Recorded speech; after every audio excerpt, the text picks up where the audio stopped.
Welcome to the deep dive. Ready for another deep dive? Today, we're going to take a look at Trumpism. We've got this New Lines magazine article, The Mass Psychology of Trumpism, and wow, it's a fascinating one. It really is, really is. Fascinating. It tries to get at this question of why Trump remains so appealing, given all the controversies and all the things that have, Yeah, and this article goes beyond just the political stuff. Oh, yeah. It digs into the psychology and even the spiritual aspects of his appeal. Yeah, and that's what makes this one so interesting. Yeah, so right away, the article makes this comparison. Okay. It says that Trump is seen as both more and less than a human being. More and less than a human. How is that even possible? That is a fascinating paradox, isn't it? Yeah. Well, the author brings up some interesting examples. Okay. Satan, superheroes. Mm-hmm.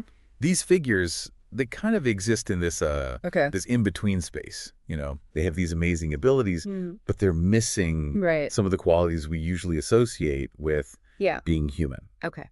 So it makes them both like captivating, but also kind of unsettling. Yeah, I see that, yeah. And that's kind of how people see Trump too, right? Okay, yeah. He's this force of nature, larger than life, Right. but not quite Yeah. a fully formed person, Like, it's almost like he's playing a character, Yeah. both on TV and in real life. Right, right. In fact, the article, it even quotes this TV critic who said that trying to predict what Trump's going to do is like trying to predict what a TV character would do.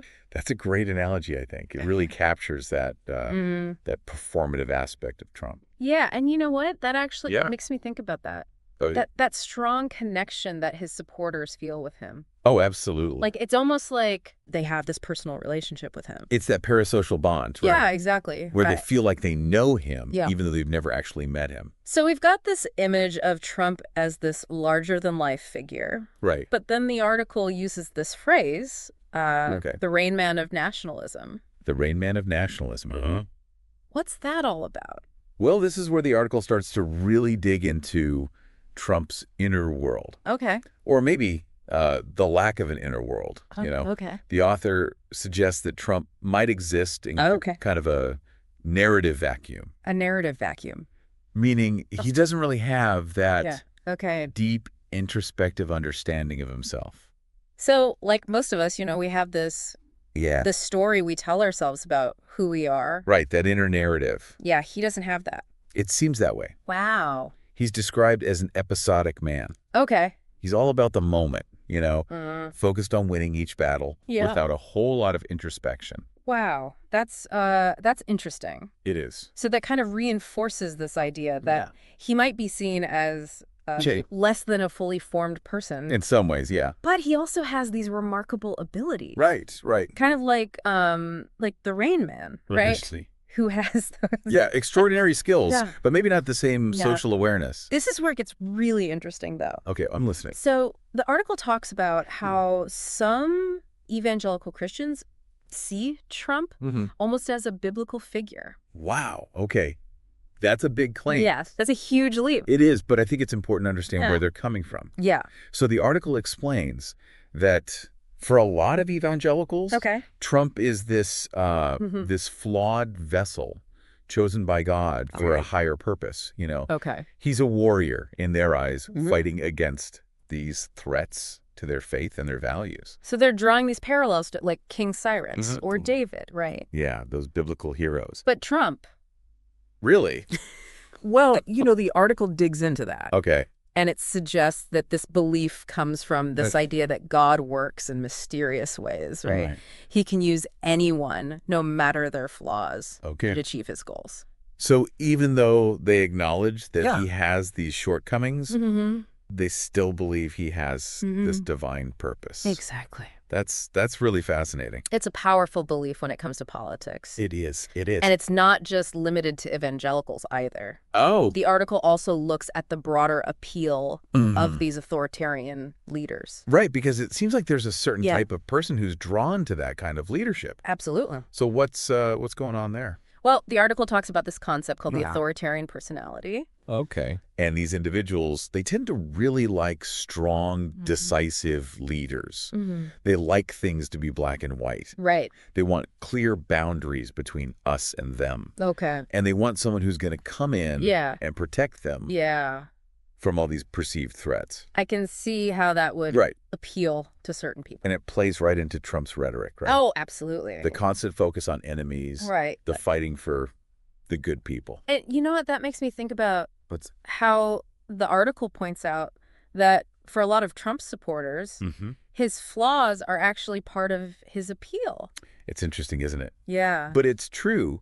The article highlights this idea that they see his flaws as proof that he's a fighter. Right. That he's not afraid to break the rules. Yeah. That he's not bound by these, conventional norms. Yeah. And therefore, maybe he's the one to save them. He's the one who can shake things up. It's a really, it's a really complex picture, isn't it? Oh, it is. It's incredibly complex. So we've got this Trump as this almost mythical figure, this Rain Man of nationalism, this divinely chosen leader for some. Yeah. And then this idea that his flaws are what make him appealing to people who are looking for a strong man. It's a lot to unpack, isn't it? Yeah, we're barely scratching the surface here. We are. But this is already showing us how complicated this whole Trumpism thing really is. It's not just about politics anymore. No. It's about psychology. It's about spirituality. It's about these deep-seated needs and desires that draw people to certain kinds of leaders. And you know what else is fascinating? Is that the article doesn't just stop there. It keeps going. Yeah, it goes even deeper. Okay. It starts looking at the emotional stuff going on. Oh, interesting. Particularly at those Trump rallies. Oh, yeah, the rallies. Okay. Yeah. Those are something else. They are. Okay, so what does the article say about them? They're really you know what I mean? It's like you see these rallies and you can't help but feel like there's something more going on. Okay. It's not just about the policies. Right. It's this whole vibe, you know? Yeah, there's an energy there. Exactly. Like a collective energy. And the article tries to get at that. You know, it talks about this idea of jouissance. Jouissance. It's a French word. Okay. And it basically means this kind of intense enjoyment, this pleasure that comes from transgressing norms, you know? I see. So it's not just about agreeing with Trump. It's about the experience itself. Yeah. It's about being part of something that feels like it's shaking things up. So it's like they're getting this thrill from seeing him break the rules. It's like they're vicariously experiencing this liberation, you know. It's all the constraints. Right, all the stuffy rules. And the norms. Exactly. And it's interesting because that kind of ties into what we were talking about before about how his flaws are actually seen as strengths. Right. It's like the more he breaks the rules, the more authentic he seems. And the more they feel like he's on their side, you know? Exactly. He's fighting for them. Fighting against the establishment. Against the elites, the deep state, all that. It's us versus them. Exactly. That's the whole narrative. And the rallies really reinforce that. Well, absolutely. They create this sense of belonging, of community. It's like a tribal gathering almost. It's like they're all in this together. Yeah. And Trump is their leader, and champion, their savior. Even it's a powerful dynamic. It is. It's really powerful. And it's not just about the politics either. Right. There's that emotional component too. Yeah, there's a lot of anger there. There is. There's a lot of frustration, resentment. But also this this joy, this excitement. It's cathartic. You know, like they're releasing all this pent-up energy. Exactly. And Trump gives them permission to do that.